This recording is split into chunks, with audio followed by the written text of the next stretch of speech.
Hello বন্ধুরা, দেখো বাজার থেকে একদম টাটকা টাটকা ব্রিকেট কাটা মাছ, বড় মাছ। কি সুন্দর মাছগুলা, একদম তাজা টাটকা মাছ। দেখতেই পাচ্ছ তোমরা সবাই, মাছটা ভালো করে আমি ধুয়ে নিচ্ছি। এবার আমি লবণ হলুদ মাখিয়ে দিব। আমি দিয়ে দিলাম লবণ,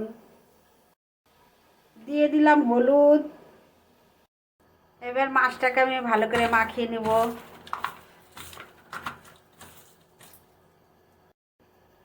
মাছটা লবণ হলুদ মাখিয়ে নিলাম ভালো করে। ওদিকে আমি কড়াইটা গরম করতে দিয়ে দিয়েছি। কড়াইতে আমি দিয়ে দিলাম তেল।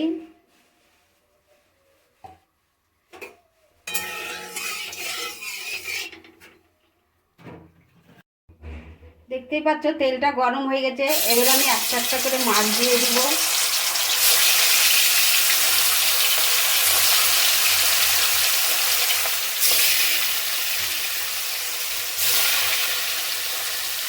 মাছগুলো এবার একটু ভেজে আমি তারপরে দেখাবো তোমাদের সবাইকে। দেখতেই পাচ্ছ মাছটা একদিকে ভাজা হয়ে গেছে। এবার আমি উল্টিয়ে দিব।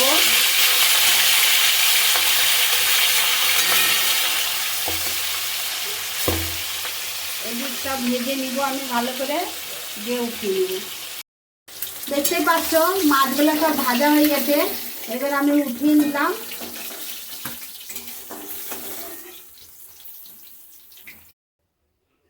ওই তেলেই আমি দিয়ে দিলাম একটু কালো জিরা ফোড়নে।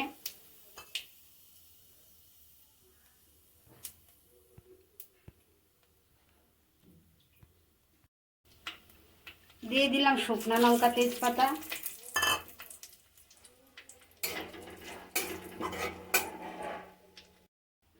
দিয়ে দিলাম টমেটো কুচা।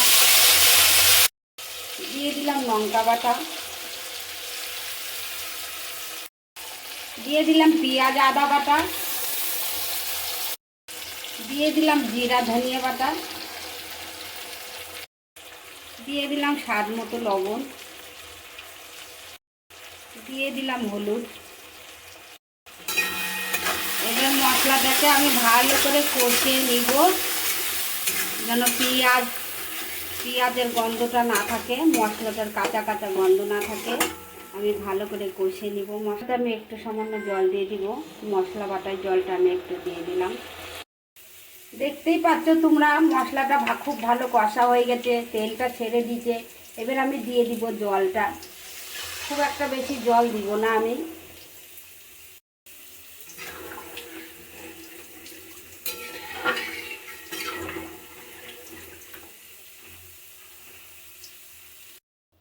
মাছের ঝোলটা দেখতেই পাচ্ছ তোমরা ফুটে উঠেছে। এবার আমি দিয়ে দিব মাছ ভাজাগুলা।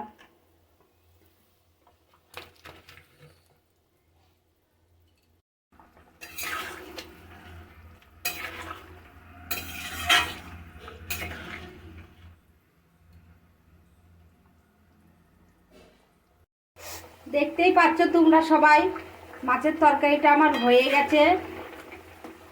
এবার আমি গ্যাসটা বন্ধ করে দিব।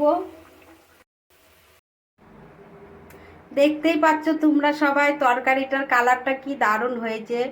এইভাবে মিরকেট কাটা মাছের তরকারি বানিয়ে ভাত খেতে যা লাগে না, দারুণ লাগে। আমার রেসিপিটা তোমাদের ভাল লাগলে তোমরা সবাই আমাকে কমেন্ট করে বলবা। সাথে ফলো, লাইক, শেয়ার করা ভুলবা না।